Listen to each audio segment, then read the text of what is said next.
How do you convey mood in a two-dimensional image?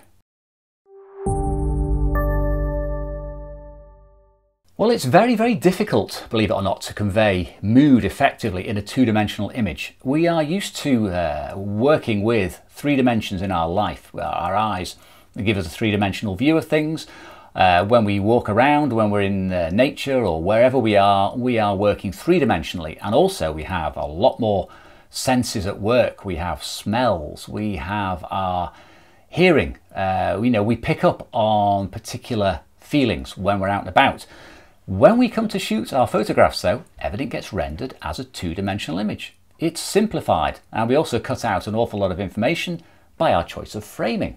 So it's sometimes very, very difficult, or it's usually very difficult, to convey the mood we want to a viewer via a photograph. Now, whether that be on a screen or whether that be in a print, it's the same thing, representing the world in two dimensions.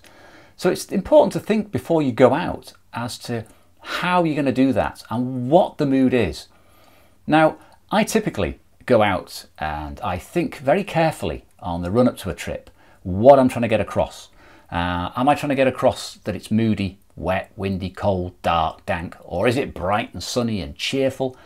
Will I need a high resolution? Will it suit sort of a large format camera, a medium format camera, or will it be better suited to a subtle 35mm grainy image printed very dark? These are all the things that I go through in my mind before I go out. I don't just take the same camera out each time. Now digitally, obviously you can shoot it in a raw format and you can process it later to suit your particular feelings, your needs. I find personally though that I like the film camera approach because I lock in the image before I start shooting. If I go out with a black and white HP5 Plus grainy film and decide to push it maybe, it ain't going to be sharp, clean and noise free. It is going to be obviously black and white, it's going to be grainy, it's going to convey a completely different message. So I have to be quite clear in my mind's eye before I go out what that message is. I mean, Ansel Adams did the same thing with pre-visualization, the famous shot of the Half Dome in 1927 when he put the deep red filter on and he printed it very dark because he wanted to convey that message to his viewer. That's what he saw in his mind's eye before he went out, so he had pre-visualization. I like to even think days before.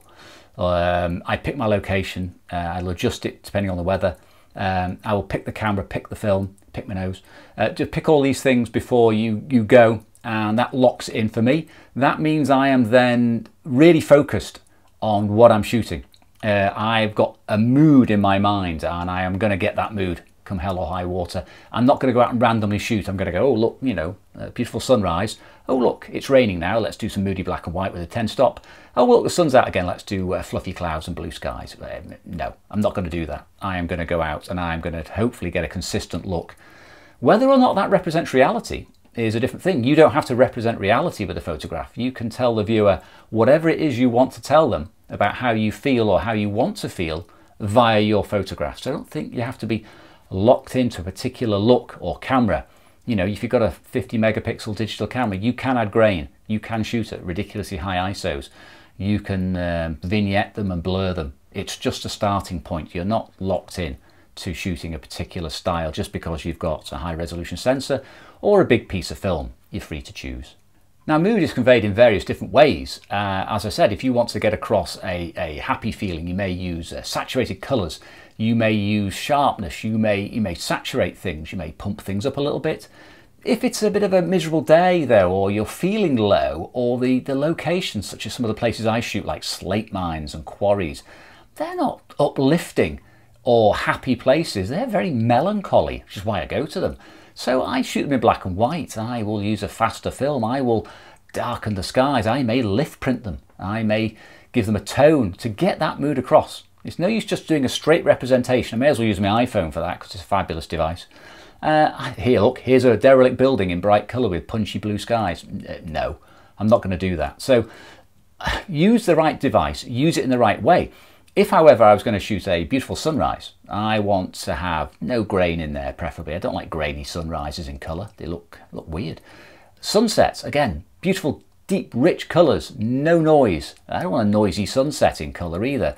Noisy colour shots may well suit urban, gritty landscapes, graffiti and things like that.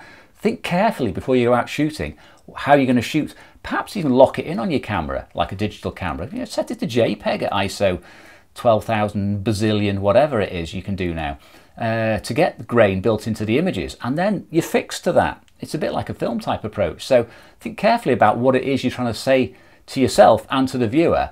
The last thing you need to do with a photograph is to have to spend ages explaining it to the viewer. The image should explain itself. You should be able to read an image and get what the photographer was trying to convey to you. Now, to put this in context, as usual, I've got a video next week, which, it'd be good if you could watch. A bit of a longer one. I go on a bit. I do ramble a bit on it. I was a bit sort of chatty for a change on my long walks.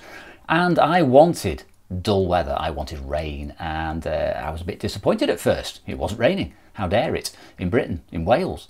So I persevered anyway, and I was rewarded. Oh yes, I was rewarded. I was very rewarded. And I got what I wanted. I got what I went out for. I had the right equipment. I shot the right things, I believe, and I got some images I'm very, very pleased with. So that's next week's video. Hope you enjoy it. I'm going to go off and shoot some more stuff now. And yeah, think carefully. I'm thinking carefully already. I'm actually daydreaming. Sometimes I lie awake at night thinking about how I'm going to shoot things. But yeah, enjoy your photography. See you again soon.